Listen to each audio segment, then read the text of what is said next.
अस्सलाम वालेकुम।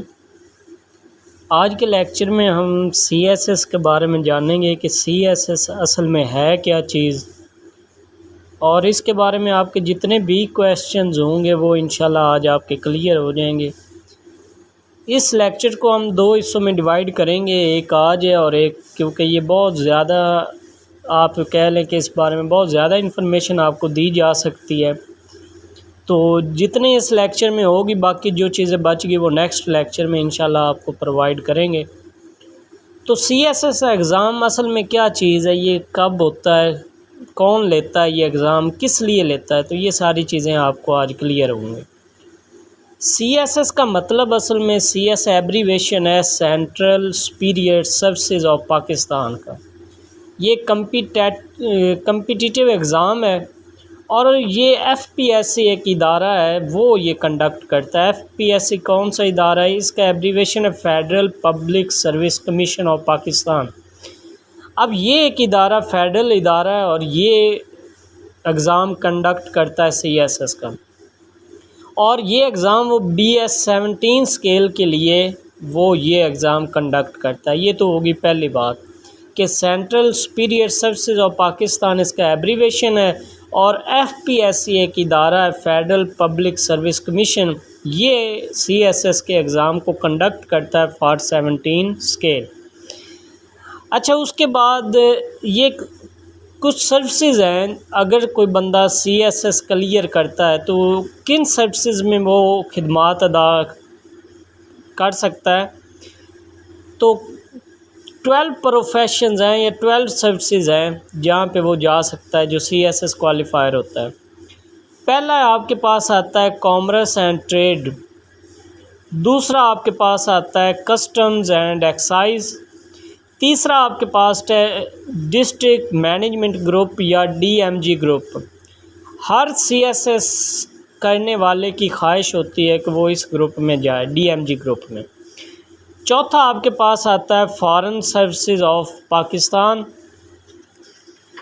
उसके बाद पांचवा आपके पास जो सर्विसेज है वो है इनकम टैक्स ग्रुप में, छठी है इंफॉर्मेशन ग्रुप में, सातवीं आपके पास है military lands and cantonments group.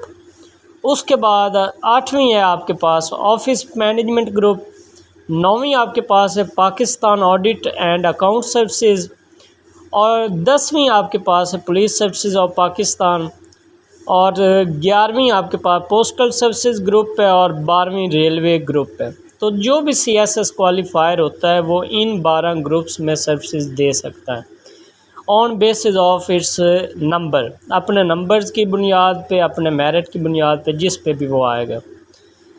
इन सारी 12 सर्विसेज का हम अलहदा भी आपको एक मैं लेक्चर बना के दूंगा। ये सारे प्रोफेशंस का, सर्विसेज का एक अलहदा लेक्चर होगा, उसमें सबका बताया जाएगा। क्योंकि यहाँ पे टाइम बहुत शॉर्ट है तो मैं आपको सिर्फ ये बता रहा हूँ कि अगर कोई बंदा सीएसएस क्वालिफाई करता है तो वो ये सर्विसेज परफॉर्म कर सकता है।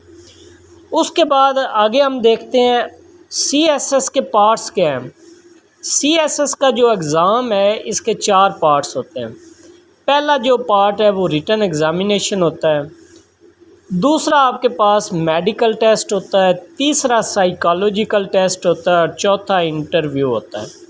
अब ये 4 पार्ट हैं सीएसएस एग्ज़ाम के। अगर कोई बंदा ये चारों क्लियर कर लेता है तो वो सीएसएस क्वालिफाई कर जाता है।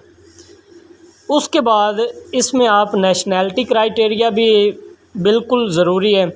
इसके लिए नेशनैलिटी क्राइटेरिया या तो सिटीज़न ऑफ पाकिस्तान हो या वो परमानेंट रेजिडेंट हो रियासत जम्मू कश्मीर का।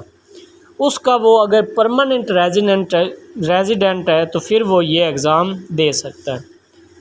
आगे जहाँ तक है एजुकेशनल क्राइटेरिया की बात है तो बैचलर डिग्री आपकी होनी चाहिए और कम अज़ कम 2nd डिवीज़न होनी चाहिए फॉर अप्लाइंग फॉर सीएसएस।